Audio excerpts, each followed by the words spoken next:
want Philly? Yeah, let's do it. Over the middle and into the end zone. Zach Ertz for the touchdown. The Philadelphia Eagles are Super Bowl champions. Eagles fans everywhere. This is for you. Et bonjour à tous, bienvenue pour un nouvel épisode du Fly Podcast Fly. Épisode à la Zub, à l'image de notre équipe, puisqu'on a un homme dans sa voiture pour ne pas trahir de secret. C'est François qui est là avec moi. Bonjour François. Salut Victor, mais je ne conduis pas et la voiture est garée. Je tiens à préciser cette information. Ah oui, évidemment. Mais de toute façon, pour le son, ça n'aurait pas été possible, tu sais.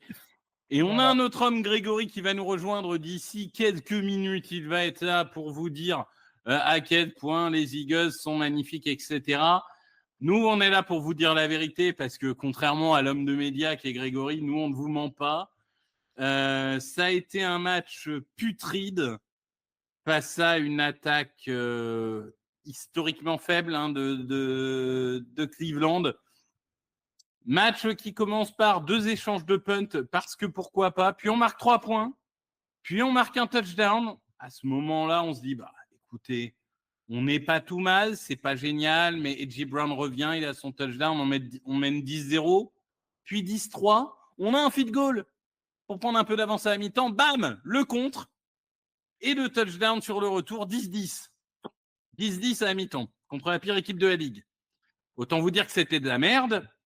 Et ça a été tout autant de la merde en seconde mi-temps, puisqu'il y a 13-10 pour nous, puis 13 partout. Et on finit par marquer un touchdown de Devonta Smith.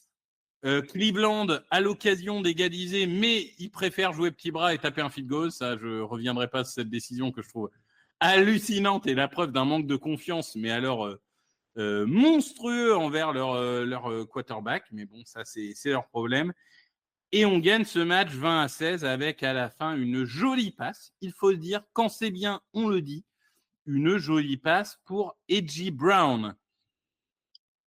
François. On va ouvrir le chapitre Sirianni un peu plus tard, mais j'attends que Greg soit là quand même, parce que ça, c'est... Voilà.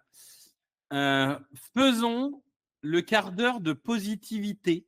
Oh putain, c'est dur. Explique-nous pourquoi ce match, c'est bien. Pourquoi ce match, c'est bien ? Parce qu'on a peut-être le meilleur duo de receveurs de la NFL. Et qu'on voit que quand on a A.J. Brown et Devonta Smith sur le terrain, c'est quand même quelque chose. Que A.J. Brown, honnêtement, surtout avec, j'allais dire, la faiblesse d'autres receveurs en NFL et objectivement sur ce match montre qu'il est potentiellement le meilleur receveur de la ligue. Il est imbougeable, il est inarrêtable, il a une précision dans ses catchs. Enfin bref, il nous a montré... Il a explosé pour son retour et Devonta Smith a encore fait du Devonta Smith. Et avec ça, tu peux tout faire. Et j'allais dire, le dernier retour et pas le moins important, c'est Lane Johnson.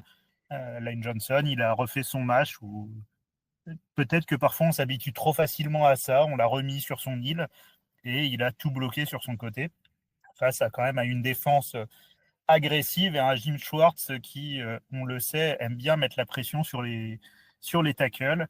Voilà, donc on va avoir un point positif. On a 3 joueurs offensifs ultra clés qui sont revenus et qui nous font gagner. Oui, pour une fois, on n'a pas eu un Saquon Barkley décisif, c'est le cas de dire, mais il ne peut pas non plus nous sauver toutes les semaines.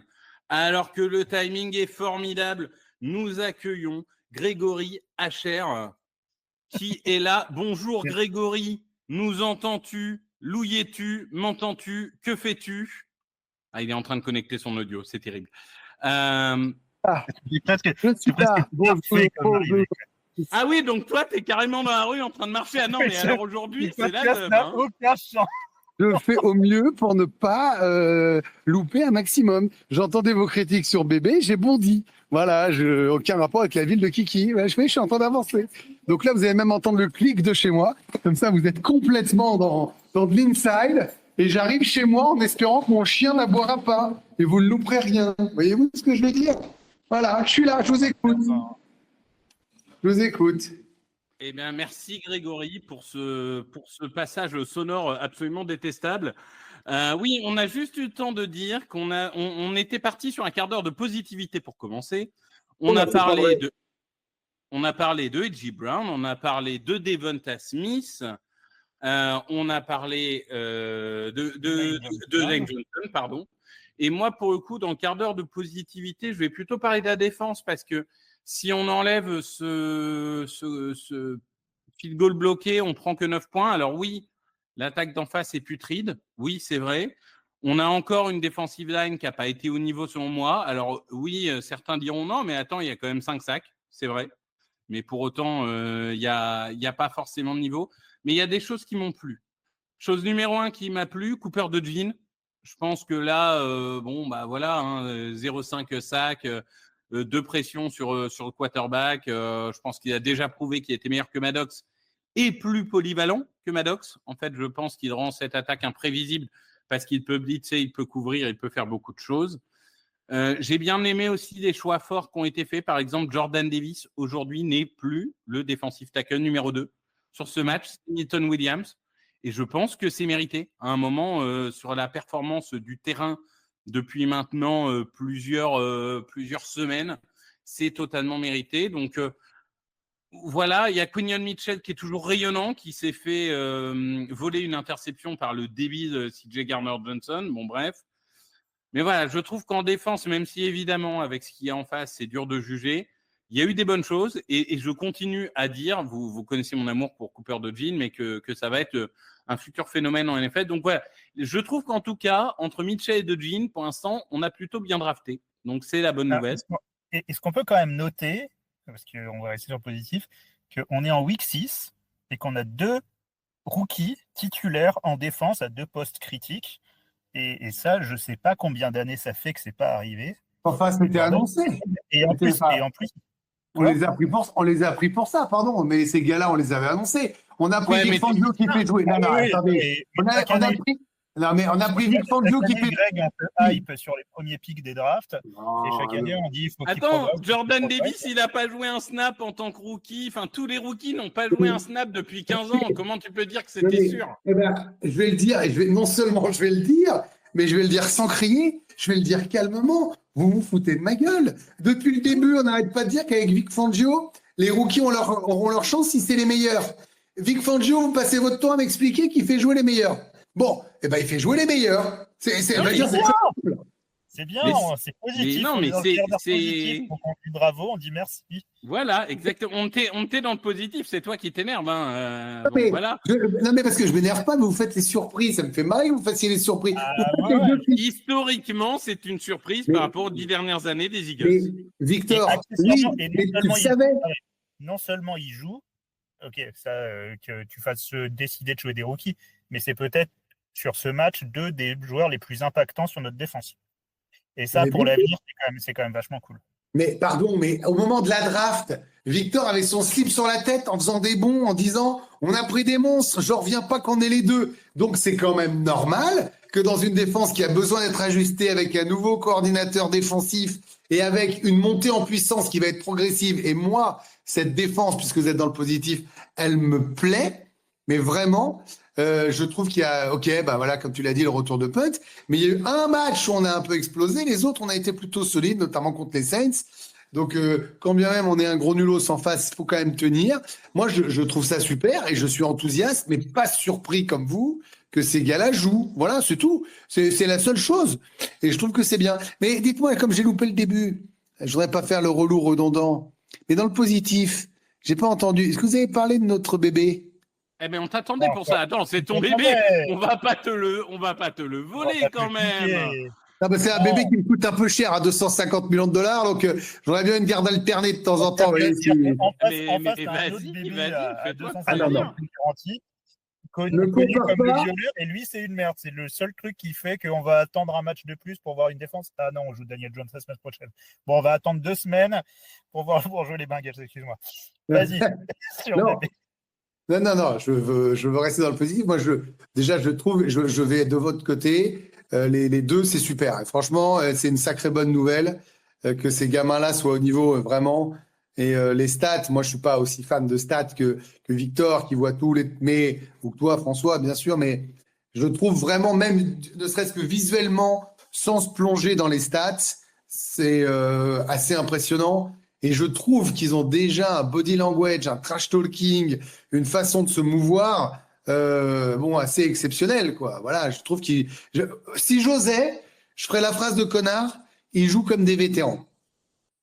Non, et puis, que tu dis l'impression visuelle et tout, c'est important. Moi, je veux dire, je vois jouer Cooper DeJean, j'ai envie de faire l'amour à ma femme, je vois jouer Avante Maddox, j'ai envie de me servir en 8-6. Voilà, c'est une question de, Oui. tu vois, c'est... Ah oui, alors heureusement que je dis pas, je vois jouer bébé, j'ai envie de faire l'amour à ta femme, parce que là, on aurait des emmerdes. Hein, Oui, non, Laisse ma femme tranquille, avec occupe-toi de la bébé au tienne. milieu, mais...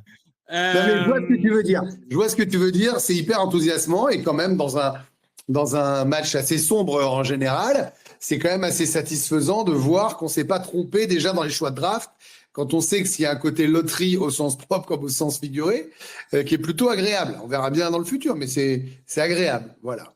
Et j'ai 2 stats pour finir cette positivité. La première, c'est que Deshaun Watson a toujours moins de touchdowns à la passe que d'accusations d'agression sexuelle depuis qu'il est aux Browns.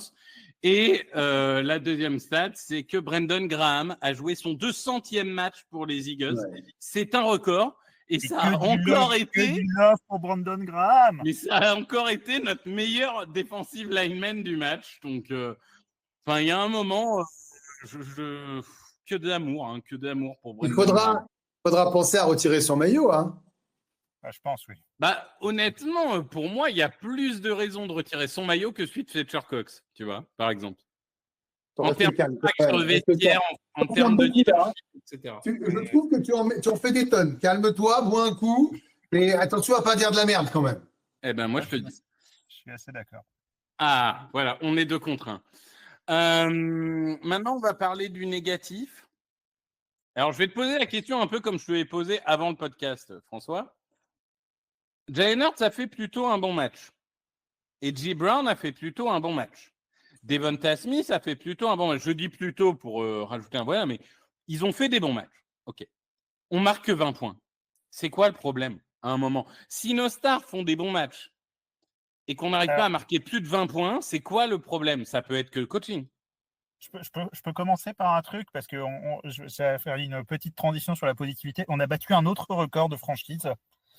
C'est la première fois que sur les 5 premiers matchs de la saison, on ne marque aucun point sur le premier quart-temps. Et là encore, c'est un problème de coaching. Et fatalement, je vais y arriver, fatalement, quand tu joues sur 3 cartons au lieu de 4, tu marques moins de points. Voilà, ça c'est de la grosse analyse, grosse statistique. Oui, mais c'est très bien amené. C'est quand même un gros point parce que quand tu marques 20 points sur 3 cartons, peut-être que si tu te sortais un peu les doigts sur le premier quart-temps, tu en aurais 27 et là, on n'aurait pas le même débat. Et donc, on va dire le positif sur Jalen Hurts. Je vais commencer par le négatif. Le négatif de Jalen Hurts sur ce match, c'est le premier quart-temps. Honnêtement, il joue mal, il n'est pas précis, les passes sont à l'ouest. Je vais donner au crédit de Jalen Hurts de s'être réveillé au deuxième quart-temps parce qu'à partir du deuxième quart-temps, il joue propre. Il a arrêté de faire des trucs excessifs. Et il fait plus d'erreurs. Premier match sans turnover depuis des plombes. Donc ça fait du bien. Ça fait plaisir parce que c'est au final ce qu'on attendait et surtout contre une équipe comme Cleveland, c'était le seul truc qui aurait pu nous faire perdre. Donc, je pense que la première clé, et oui, là je te rejoins, il y a du coaching sur la préparation pour attaquer un premier quart-temps, surtout sur une sortie de bye. Et ça, c'est quand même assez scandaleux que sur une sortie de bye, on soit aussi inefficient sur le premier quart-temps. Le deuxième point, qui est toujours plus difficile à juger, mais il y a quand même une certaine pauvreté dans le play call, surtout quand tu vois qu'ils avaient des safeties qui étaient à la ramasse parce qu'ils se sont blessés les uns après les autres, qu'ils ont eu Ward qui est sorti. Bref, ils avaient des trous. Et en général, nous, on sait que quand on a un corner blessé, l'attaque adverse, elle nous attaque pile sur le cornerback numéro 4-5 qui débarque. Et là, nous, on ne l'a pas fait. C'est le côté frustrant. Je ne sais pas mettre le doigt, si ce n'est que oui, c'est forcément du coaching. Voilà. Comme on a gagné, comme l'attaque a quand même mis 20 points sur 3 quarts-temps et qu'elle aurait pu en mettre 23 sans le field goal bloqué, Et qu'en face, c'est quand même la défense de Jim Schwartz qui connaissait quand même un peu les petits gars de chez nous, parce que ça fait quand même pas si longtemps qu'il est parti. Je garde un bémol et j'ai envie de garder le positif sur l'attaque en attendant de voir plus dans les semaines qui arrivent. C'est bien ce qu'il a dit là. Allez, bonne journée à tous. François vient de résumer notre pensée avec sujet, verbe, complément, ce qu'on est incapable de faire. Donc rien que pour ça, bravo. Ouais, non mais moi je vais faire un peu plus court parce que il a très bien dit les choses, donc c'est pas la peine de répéter les choses très bien dites, mais j'ai pas souvenir de les avoir autant insultés après une première mi-temps. Vraiment, hein. J'ai pas souvenir d'avoir été aussi énervé. Autant j'avais kiffé la victoire contre les Saints qui avait été à l'arrache, je trouvais qu'il y avait des choses sympas à voir. Mais d'abord, j'en ai ras-le-bol de gagner toujours de moins de 7 points parce qu'on ne sait plus foutre une branlée à une équipe. Ça, statistiquement, c'est phénoménal. Ensuite, je suis très en colère comme toi des démarrages parce que une bye plus tous les cartons au bout d'un moment, c'est que tu n'as pas su mettre en place. Moi, je veux bien, il rate complètement son premier quart, bébé, il n'y a pas de souci. Mais tu dois avoir mis en place des choses. Tu dois avoir mis en place du jeu de course, des slants. Pourquoi tu fais pas tes slants dès le premier quart-temps pour te rassurer? Alors que ça fonctionne à tous les coups. Et avec Smith, tu es un des meilleurs, ce mot, je vais le néologisme, slanteur du monde. Voilà. Donc vraiment, ça me rend dingue. Et vraiment, j'étais très en colère qu'on soit à 10-10. Mais au niveau de l'attaque, parce qu'il y avait déjà de quoi faire un 21-3 à la mi-temps, en fait, en étant juste un peu sérieux. Donc vraiment, ça me gonfle. Et là, je vous rejoins. C'est un problème de coaching. Que ce soit Sirianni ou Moore, j'en ai rien à carrer. C'est juste que c'est mal préparé. Et là, c'est une pierre absolue dans leur jardin. Et vraiment, c'est juste plus possible. Et ce qui est très drôle, c'est que Sirianni, c'est pour ça que moi, je vais être... ne le virez pas de suite. Et je vais te finir là-dessus. Il était le roi des premières mi-temps à une période. On était les rois des premiers quart-temps. On était les rois des deuxièmes quart-temps. Vraiment, on mettait des gros scores à la mi-temps. Donc, je ne sais pas s'il y a eu un jusqu'au-boutisme en disant on démarre trop fort, on ne sait plus finir, et les mecs ont eu la tête à l'envers. Bon, j'ai encore l'espoir qu'on trouve l'équilibre. C'est bien. Forme d'optimisme. Mais non, mais. L'optimisme fait plaisir. C'est juste pas de cul, ce match-là, on doit le gagner. Mais vraiment, 27-3. Moi, je pense toujours qu'il faut virer Sirianni. J'en peux plus. Le mec en conférence de presse se dit non, mais alors, vous savez, moi j'ai choisi des jeux en attaque et en défense. Bon, c'est ceux qui n'ont pas marché, hein, mais c'est moi qui les ai choisis. Hein. Alors, soit c'est une tentative de protéger tes coordinateurs et t'es juste con, soit c'est la vérité et t'es encore plus con. Après, moi, je pense sincèrement que c'est la première option, mais comme tu dis, c'est con parce que ça sert à rien de le dire et que ça sème le doute. Enfin, du coup, tu sais plus ce qu'il fait pas. Et c'est un peu. T'as l'impression qu'en fait, il sait pas se positionner. Et on a lu que les joueurs lui ont dit redeviens le Sirianni un peu couillu d'avant parce qu'on te préférait comme ça. Et, en fait, moi, l'impression que j'ai, c'est que Sirianni, il sait plus quoi faire. Et du coup, les gars, il a changé ses coordinateurs. Il sort d'une saison épouvantable. Il doit avoir une épée de Damoclès sur la tête. Vous me faites faire l'avocat du diable alors que je le déteste en ce moment. Mais la vérité, c'est que quand même, quand tu es coach de très haut niveau, que tu as des nouveaux coordinateurs à qui tu veux laisser le temps de s'installer. Et au début de ces podcasts, on disait faut laisser le temps. Après 5 journées, alors qu'on est en positif, vous voulez le virer. Vous voulez qu'il fasse quoi par protéger ces mecs? Vous n'êtes pas lucide. Non, ce n'est pas de la protection. Ce n'est pas de la protection.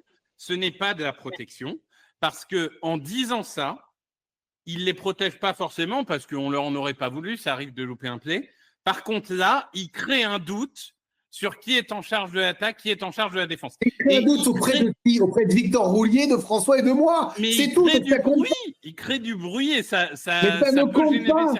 Et le mec, derrière, à la fin du match, il vient de battre par 4 points la pire équipe de la Ligue. Et il va dans les tribunes trash talk nos supporters. Non, mais il y a un moment, ferme ta gueule, quoi. Juste pour débunker, le spectateur en question a dit que sur le match, il lui avait dit « Ouais, mais fais courir et tout. » Et après, comme ils ont couru, il est revenu, il lui a dit « Tu vois, on a couru, tu vois, on est passé. » Non, mais ça n'en reste c'est du show, putain. Greg, toi qui as l'expérience, tu sais que l'image, tu sais qu'on est dans des sports ultra médiatisés, donc tu sais que l'image, ça a une importance. Tu sais que l'image que tu redonnes, ça a une importance pour les médias, pour les fans et aussi pour les joueurs dans le vestiaire, pour leur entourage. Et Sirianni, il est pas grandiose, pour le dire gentiment, en ce moment sur cette séquence. Moi, ce qui m'embête, c'est plutôt les choix. Mais le fait que vous découvrez pas tous les deux, j'ai l'impression que tout le monde découvre. C'est ça qui est fabuleux, que le mec est un showman à l'extrême et donc pénible souvent, mais il l'était quand on était au Super Bowl. Hein. Il faisait ça aussi. Hein. Pourquoi vous voulez qu'il change? Parce que d'un coup, les résultats sont moins bons.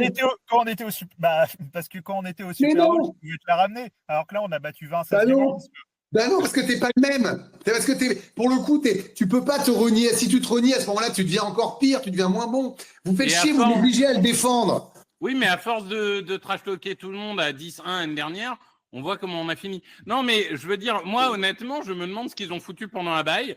Je pense qu'à mon avis, le coaching staff des Eagles est parti en Suède en boîte de nuit pendant la bye, je ne sais pas. Mais en tout cas, tout lien avec une affaire actuelle est tout à fait fortuite. Mais pour le coup, je ne sais pas ce qu'ils ont foutu, mais c'est pas sérieux. Ils ont mal bossé, ça s'appelle mal bossé. Ils ont mal bossé, ils se sont fait piéger par Schwartz. Et moi, je leur en veux de ça sur ce démarrage-là. Mais après, le coup du trash talk, c'est parce que vous êtes agacés parce qu'on bat 20-16 les Browns, c'est tout. Oui. C'est tout. Oui. Bah, voilà, et c'est pas grave ça. Moi, je lui en veux plus. Je lui en veux plus qu'on soit pas foutu d'avoir. Franchement, je trouve, moi, je maintiens. Je trouve qu'il y a une régression. Il y a une régression par rapport au match des Packers dans le play call. Voilà, moi, ça me pose plus un gros problème sur ça. J'étais très enthousiaste après le match des Packers en me disant putain, Moore, il a déjà trouvé des choses avec les joueurs qu'on a. Alors, est-ce qu'il faut laisser encore une semaine le temps que tout le monde s'en mette en place en retour de blessure? Ok, mais il y a un moment, je trouve qu'il y a une régression. Moi, c'est ça qui m'emmerde. Moi, je suis d'accord avec ça. Hein.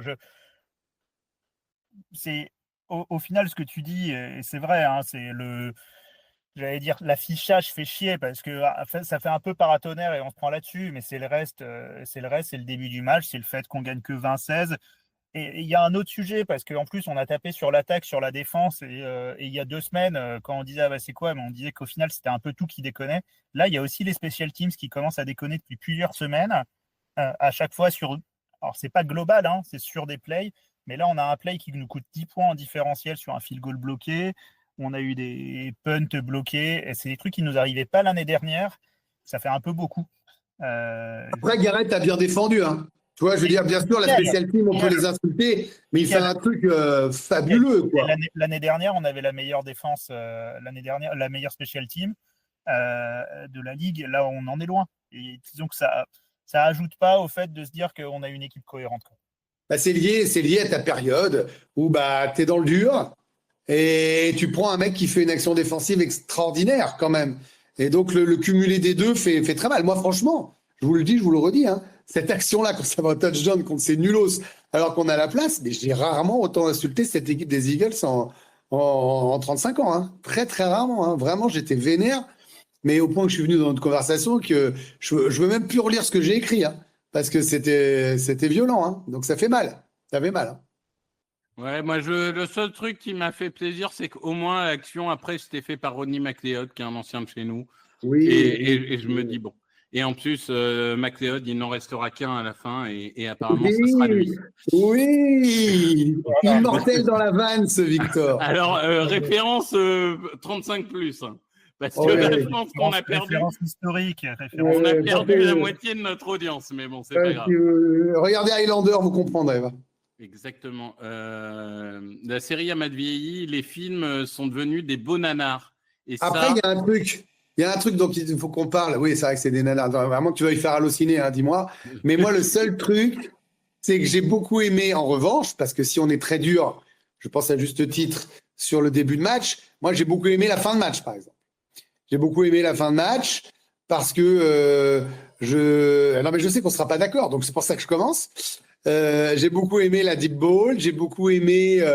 Voilà, tu disais, il prenait des risques, il était respecté, Moore fait ça, Hurts lance, Brown est costaud. Bon, il y a un moment, tu portes tes couilles, tu les poses sur la table et t'avances.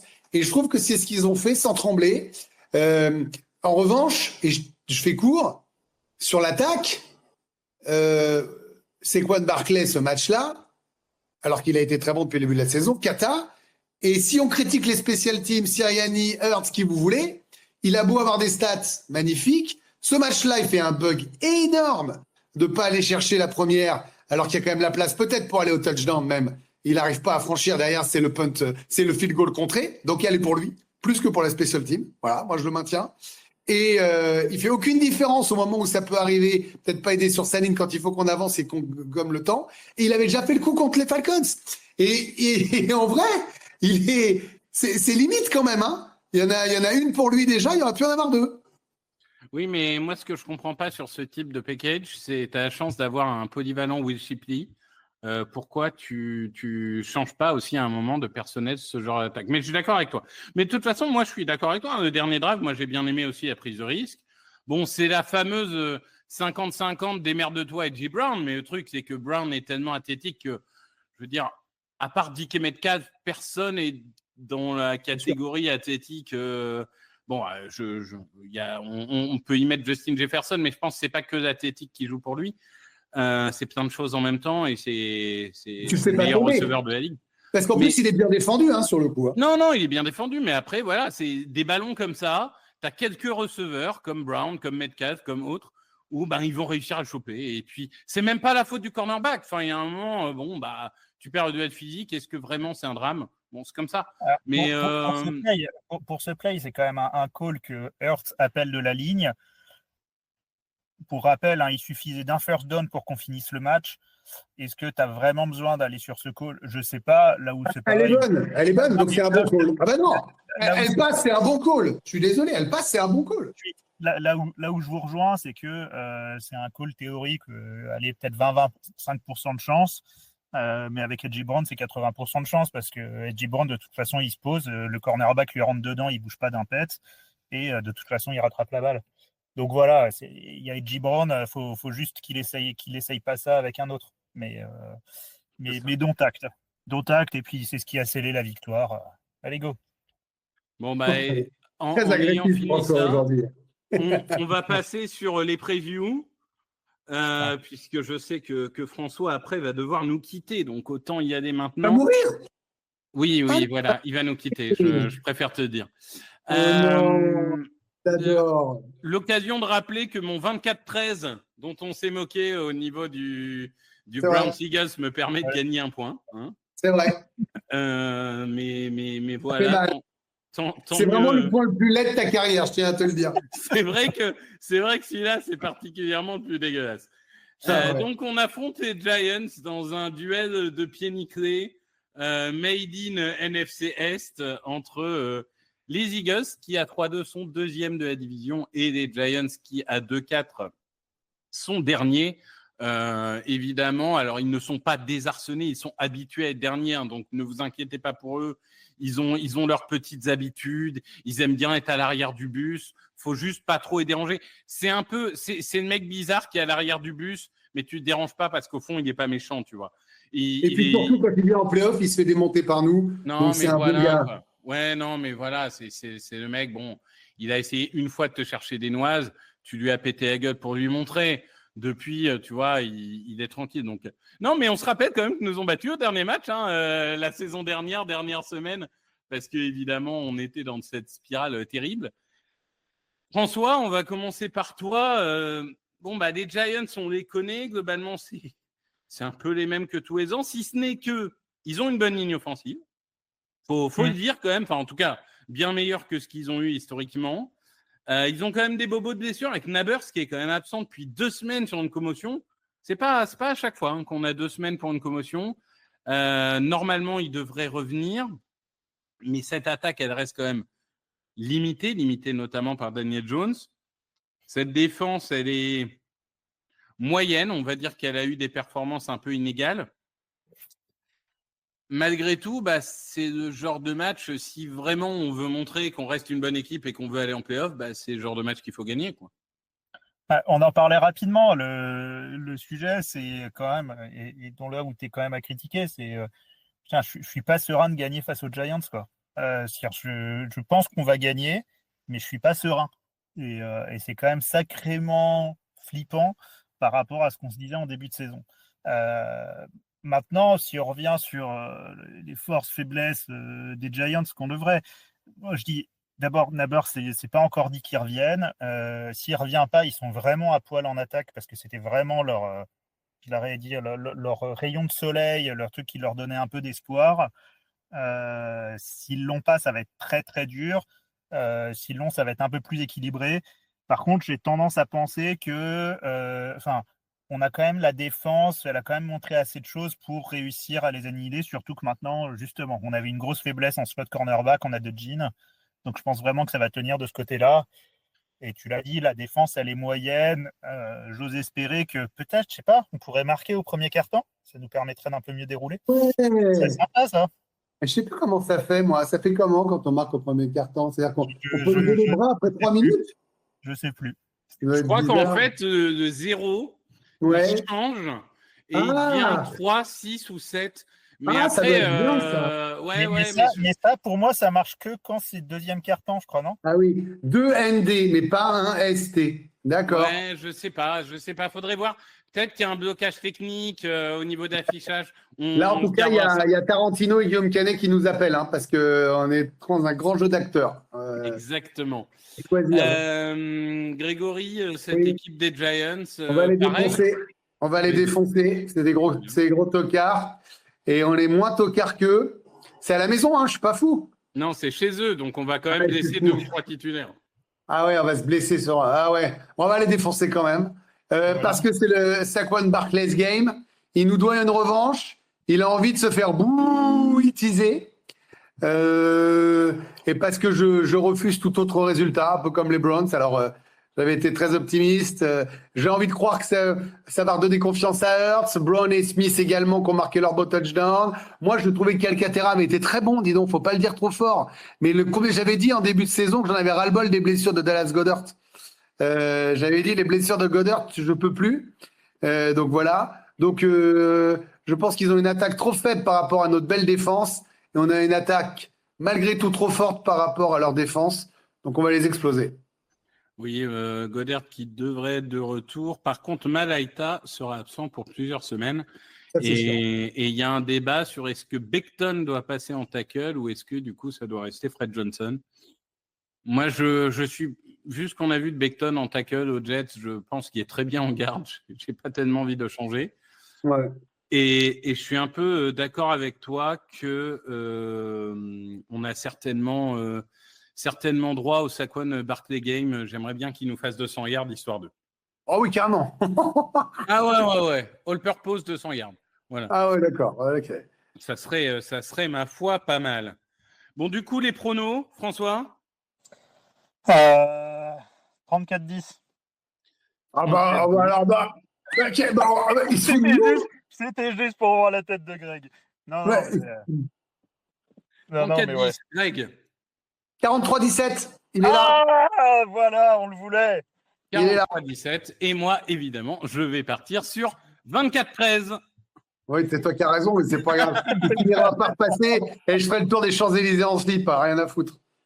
Je vais miser sur le 24-13, j'y crois maintenant. C'est mon score un peu fétiche pour cette semaine. Eh ben, merci à vous. Désolé aux auditeurs pour le son qui a certainement dû être un peu haché, mais bon, je vais essayer de faire mieux au montage. Et merci à Greg et François d'avoir fait le maximum pour que vous puissiez avoir un podcast, ce qui n'est pas gagné. Pardon, on a fait du mieux possible. Voilà, on sera plus clean au prochain. Non, mais vu nos plannings, déjà, c'est beau qu'on réussisse à en faire un. On est 4, alors que l'année dernière, on était 3, et on n'a jamais eu autant de mal à faire des podcasts. Mais bon, c'est pas grave. Merci à tous. On pense à Loïc, évidemment, qui, depuis la défaite des Cowboys face aux Lions, est un peu en PLS dans son lit, donc on espère qu'il va se remettre. Merci à tous. Quel branlé. Et passez une très bonne journée. Salut. Ciao. Open with a throw and a pass picked off by Dawkins. Brian Dawkins with the interception. And Dawkins is down to the